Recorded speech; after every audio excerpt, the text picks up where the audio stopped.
Bonjour, bonjour ou bonsoir, selon le lieu où tu te trouves, ou selon le lieu ou le temps où tu es en train de voir cette petite vidéo. Donc aujourd'hui, je voulais vous parler, je voulais qu'on partage ensemble un petit chapitre en ce qui concerne le taux marginal de substitution. Donc, comme on le sait, le taux marginal de substitution, c'est quoi? Le taux marginal de substitution, c'est le taux auquel le consommateur est prêt à céder la quantité d'un bien pour obtenir la quantité supplémentaire d'un bien et garder le même niveau de satisfaction. Donc, qu'est-ce que ça veut dire? Cela veut dire que le taux marginal de substitution, c'est la quantité d'un bien que le consommateur peut sacrifier ou peut céder pour obtenir l'unité supplémentaire de notre bien. Par exemple, si vous avez 10 cahiers, ou 20 cahiers, et vous avez besoin de 5 stylos, c'est un échange, vous allez faire un échange. Donc, entre les deux cahiers là,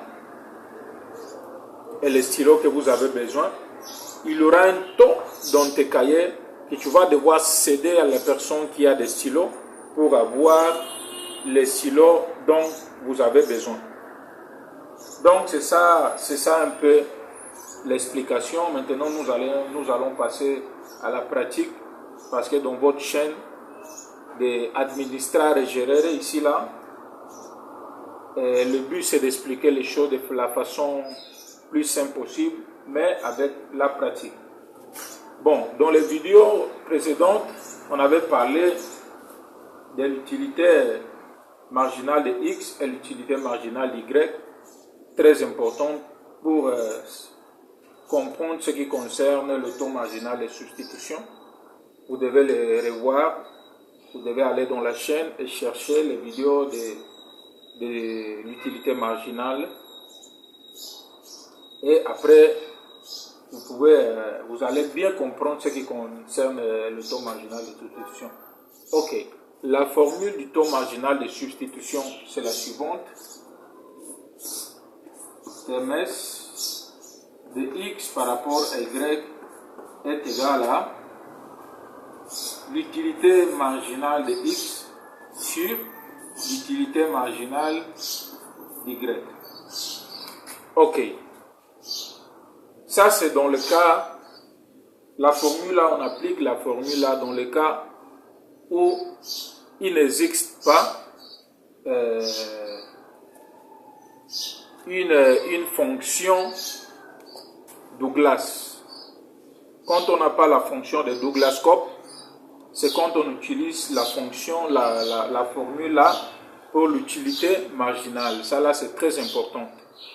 Mais si on nous donne une fonction Douglas ou une utilité Douglas de la façon suivante, par exemple, si on a X exposant 1 demi, Y exposant 1 demi, c'est ça on appelle la fonction Douglas. Si on nous donne une fonction comme celle-ci, dans l'utilité marginale, ce que nous allons, et c'est la formule que nous allons appliquer, c'est la suivante.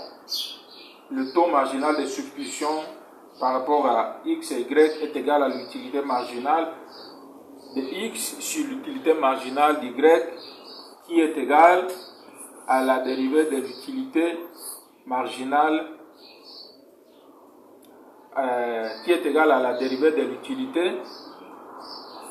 sur X divisé par la dérivée de l'utilité par rapport à la dérivée de Y. Quand nous avons l'utilité de Douglas ou la fonction de Douglas-Cope, c'est ça la formule que nous allons utiliser pour calculer le taux marginal de substitution. Mais comme ce n'est pas le cas, la fonction qu'on nous a donnée est la suivante. La fonction c'était 5x exposant 4, y exposant 2. C'est la fonction que nous sommes en train de travailler et celle-là, ce n'est pas la fonction de Douglas-Cope. Donc, nous allons appliquer seulement cette partie de la formule. L'utilité marginale de x est égale à l'utilité marginale de y. On fait la substitution, ce qui implique que le taux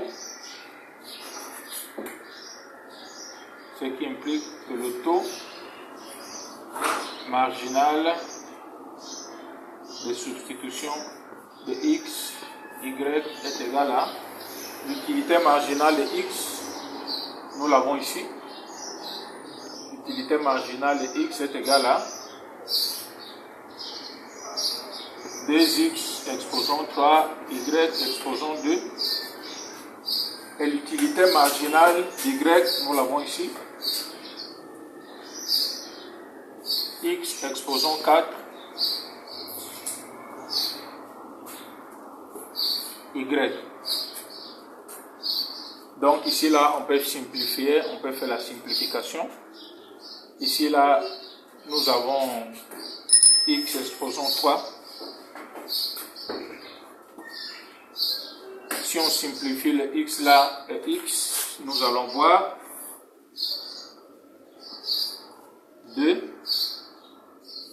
2x. Donc nous allons avoir 2y sur x. Donc cela implique que le taux marginal, pas l'utilité, nous sommes en train de calculer le taux marginal, ce qui implique que le taux marginal de substitution de x et y est égal à 2y sur x. Donc c'est ça le taux marginal